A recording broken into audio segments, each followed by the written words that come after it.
Hello everyone and welcome to our corporate webinar. My name is Hannah and I work as part of the new business team here at Travel Counsellors. Today I'm going to be having a chat with one of our existing TCs, Freddie Evans. We're going to be chatting all about his background, why he decided to become a travel counsellor and what it's really like running a business in the midst of a global pandemic. So if you've looked into travel counsellors previously, keep watching. I'm sure you'll find this really interesting. But without further ado, let's introduce Freddie. Freddie, how are you today? You all right? Yeah, I'm really well, thank you. You? Yeah, I'm good, thank you. All things considered. I've not left my house for a few weeks, but other tell than me that, about I'm it. all right. Good. Fab. So first of all, Freddie, tell us a little bit about you, your background, and where did you come from? Why did you join Travel Counsellors? Well, background about me, I've been in travel for about 14 years now. 2 of those next week is as a TC, so that's flown by. Predominantly, I was a leisure travel booker for a quite well-known TMC. They were a mixture of leisure and corporate, and then as the corporate side grew, I kind of naturally transitioned into that side of the business. Was there for 12 years, loved it, loved the job, and then just wanted a change, wanted a challenge and a little bit of autonomy, and TC really stood out above other companies that I looked at, and I took the plunge. Amazing. I can't actually believe that you've been a travel counsellor for 2 years now. It's flown. The last 12 months aside, that's had its challenges and made it go quick in itself. But yeah, it's been brilliant. Fab. Let's go back then. So take us back to pre-coronavirus, if you can even remember what life was like then. What was business like? Obviously, I'm assuming you'd been with us for about a year when Corona hit? Yeah, I think it was about 12 months into being with TC that it hit, and it was an exceptional time. It's probably the most exciting time of my career in travel, which, albeit only 14 years, it was really something else. It was busy, it was exciting, it was everything that I'd hope it would be and more. I had my work-life balance back because I was commuting an hour and 20 minutes on the train each way, and there wasn't options where I was to do any home working.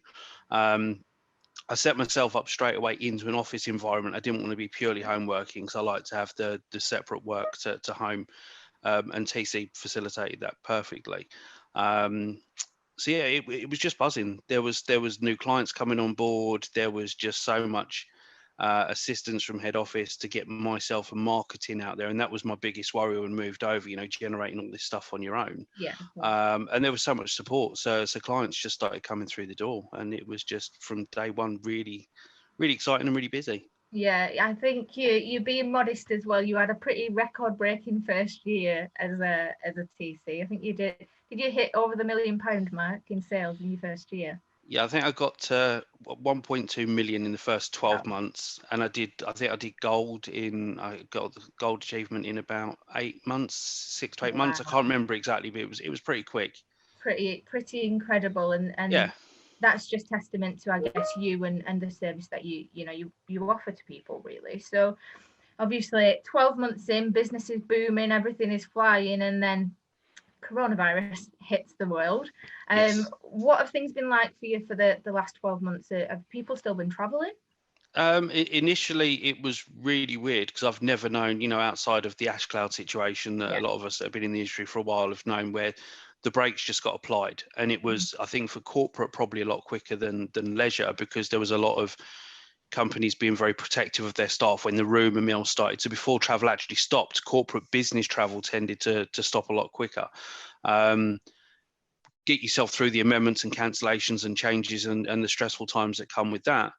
And you kind of sat there twiddling your thumbs. Slowly, there was a return to business. I've got a lot of infrastructure clients. They're still traveling, sort of hospital builders, aviation, oil and gas. But the core of what I do, so management consultancies, banks, law firms, even to today, they're sort of starting to tentatively put themselves back out there, forward planning. How do we need to return to travel, which is a positive signal. I've not had that for 3 or 4 months, I suppose, but it's starting to pick up again. That's incredible news. And aside from the corporate side of your business, you also dabble in the leisure side, is that right? Yeah. I've got the leisure side of the business. I mean, 3 months in, 3 or 4 months in, I took on essentially a PA because I got really busy. So I was dealing with leisure inquiries in corporate, and corporate took a lot of the attention. Yeah. But there's with travel counsellors, the transition's perfect between corporate and leisure because you have all of the leisure functionality and fares and content to back that up. So we decided to go down the route of like a luxury concierge travel club linked to the corporate business. So we were offering staff discounts and things like that, or just promotions. Yeah. So Emma, she took care of that side of things, and I would say I'm probably 90% corporate, 10% leisure, and I've gone more for the niche concierge high end market. But there's the ability to do I mean, I've done bucket and spade holidays to Alicante, and I've done a month in the Maldives for someone. So it's just there's options there, and it just complements your business because you can offer more than a lot of pure corporate TMCs do. Yeah. No, that makes complete sense. And do you think with the pandemic that your clients' expectations have changed at all? Has your service changed at all? I think their expectations have changed in that they need, I don't know if it's much expectations or their wants, they need more information. Yeah. But I pride myself on giving that high level of service anyway. So there wasn't really, if I was booking travel, I would always double check on visa status, entry requirements, any changes with the FCO, we'd always do a quick check on that. So I was quite lucky in that I was used to doing that sort of background check. But from the client perspective, yeah, I think there's been a lot more duty of care management expected from HR departments. I've had people run things by me, how do you check this? What hotel brands do you recommend? So Yeah. they've become more reliant on us, and I think we've proven our value with the personal service rather than being an online booking tool or just a click and book agency where you deal with 10, 12 different people over the same inquiry. Yeah. So I think their reliance on us and their dependence on trusted advice has become a lot more. I agree, actually. And I think it's always been something that travel counsellors has been good at. We've always, advocated service as kind of our primary driver in what we do. But being recognised for things like the money saving expert polls that Martin Lewis has done over the pandemic, where we've kind of come out on top for, all three of those. It just kind of testament to you and I guess the service that you're giving your clients, really. Yeah, it puts the spotlight on us as well, because there are a lot of companies in there that did as well, and there was a hell of a lot of companies that are much better known than we are in the the environment that we work in, that we really stand up against. And I think that's the key thing. When I first moved over to TC, was it wasn't necessarily a brand that I knew. I'd heard of them, but I think we've had so much coverage now that we've proven our worth to these people, and we're getting recognized for it. Yeah, and it's just testament in that your clients will ring you and just have a chat and kind of sort of about their families and what they do, and that's just really. Yeah, you just have a chat with people. It is a real personal service. I think when you have to lose the mindset that you're not just sat at a desk servicing a client because you're there to service the client. I think if you show that you care and you don't ask any questions that you're not really interested in the answer, it just shows a real genuine concern for your clients. And if you're sending them information, if you're forthcoming with things that are going to impact them and their industry, they know you're there to hold their hand, and they're not waiting for information to come forward because you have to give it if they've inquired about a certain trip. Oh yeah, by the way, don't forget you can't get into Dubai at the moment. Oh, thanks for that. Yeah. We seem to be one step ahead. We do the alerts, we send out information, and they like it. It's a personal service. Yeah, no, I completely agree. So although the last 12 months have been difficult, they have been a challenge. There have been some positives from the pandemic as well. I know you've kind of had a bit of a reset with your business, is that right? Yeah, that's exactly what I would call it, is a reset, because when I started out, it was a bit of a roller coaster. I was learning new systems, new GDSs, new practices, and you kind of try and learn so much at once that then once you get on a certain trajectory, you stick to it, and there's not really much time outside of that when you're busy. So yeah, we've created new processes. We've used the time wisely because travel is going to come back. I don't, no one can say whether it's next month, 3 months, 4 months, but I'm confident it will return this year. And there's a real pent-up need for corporate travel. So we've introduced new processes, how to get people signed up to all of the MyTC app, proper introduction emails to the travellers, just so that you've got multi-layered entries with customers and clients. You're not just speaking to a PA, you've got direct link to the actual passengers and finance and things like that. And finding out what, taking a bit of time to find out what the client needs. We've dealt with you for a year. What could we have done differently? What could we put on a wish list for you going forward? And we've tried to use this time to make those things happen. That's incredible. I think it's one of those, so many people have used this as a reset, whether it's in your professional life or your personal life. It's kind of a real time, for the first time probably ever, that we've all been able to just reflect and go, okay, what do I actually want now? Yeah. And we obviously engage as much as we can do from a social point of view as well. Yes, you work for yourself and you're a business owner, but there's a huge community of other travel counsellors as well around you. Yeah. Have you kind of found that quite useful throughout the last year, certainly? Yeah, more useful than I thought I would. I think I'm quite an introvert and a little bit of a control freak, and I didn't like releasing control, so I didn't like to ask opinions outside, and I just thought, I didn't know how to contact or reach out to those people. But what this has proven for me is that the travel counsellors community are there in every respect. I mean, I've had people help me with bookings, help me with advice. I had people that I couldn't get into America for love nor money, and there was one particular TC that was brilliant. She knew exactly how to do it, the back doors in, how to get the information through. And that was from a Facebook group that spun off from the Facebook group of people putting their dinners on there. See, there was something to make you smile, and there was other things behind it. I've forged friendships through Facebook that, as an adult, you shouldn't really say. That sounds really sort of childish, but I've met some great people. We've arranged drinks when we can finally go out, and there is a real community. And I know it sounds like a real cliche thing to say, and it would have made me kind of cringe a little bit prior to joining Travel Counsellors if someone had told me that. But now I know it's true. The words I was told about community and about support, and they've all been there. I mean, we've all had our highs and our lows. Yeah. And through both, I've had support in both respects. So I couldn't be more grateful. That's incredible. It really is. I think it's something that we always tell people about, and that you're not in competition with other travel counsellors, and they're there to help and support you. And you can work with other travel counsellors. We've got so many different business models now. I know that you work with other travel counsellors quite closely as well, don't you, from a work perspective? How does that work for you?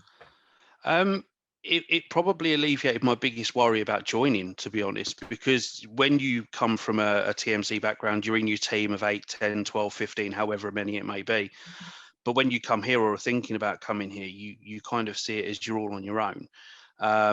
As long as you're forthcoming, as long as you're prepared to reach out and network with these people and realize that they're not your competition, they are an extension to you. You become 1 to 1,800 people.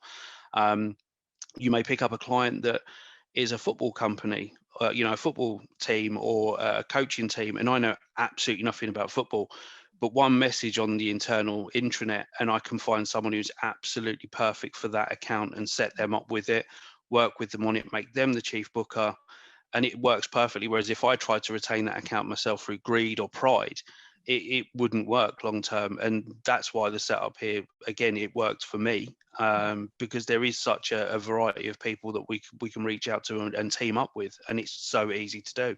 Amazing. That's incredible. So I guess then looking to the future, like you say, there's a light at the end of the tunnel now. It looks like people are starting to get the first sniffs of corporate travel again. What does your business look like as a future? I know what it would have looked like today, or I'd like to think I'd know what it would look like today had it not opened. So I'm thinking that 12, 18 months down the line, I envisage that I will grow my team within Travel Counsellors.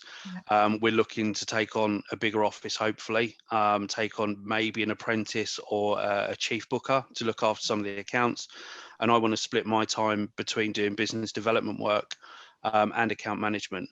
So I think I'm going to go down that route. For me, is getting bigger. There's a lot of companies out there, as we all know, that have lost staff. Unfortunately, no one's been immune to that. So I envisage that service levels at some of the top TMCs are going to go downhill. They're not going to have their experience. They're not going to have the people behind them to facilitate the clients they've got, especially those that were purely online booking tools. You know, you might have 20,000 customers booking through a tool. Now you've got no staff behind the scenes, but people need to call you for that advice. Yeah. So I think the corporate industry is going to boom for people like us, because it's going to get busier. There's going to be a lot of people that are looking for someone to hold their hand, and that's exactly what we do. Yeah, no, I completely agree. I think it's put emphasis on the service that you give, on the care that you clearly give to your clients, and you know it's only going to go up from here. So no, I Yeah. think you've got an incredible outlook. So I guess a final question then, for you. Do you have any advice of anyone who's considering becoming a travel counsellor, or watching this and thinking, oh, I'd love to do it, but what advice would you give someone? The one piece of advice that I can take from me joining was, there is never going to be a perfect time. There's always, oh, but my salary's too high to leave. I've got commitments. I've got this. I've got that. You know, we all have that to a point in our life. When I left the company that I was at, I was in their top 3 earners out of 300 staff.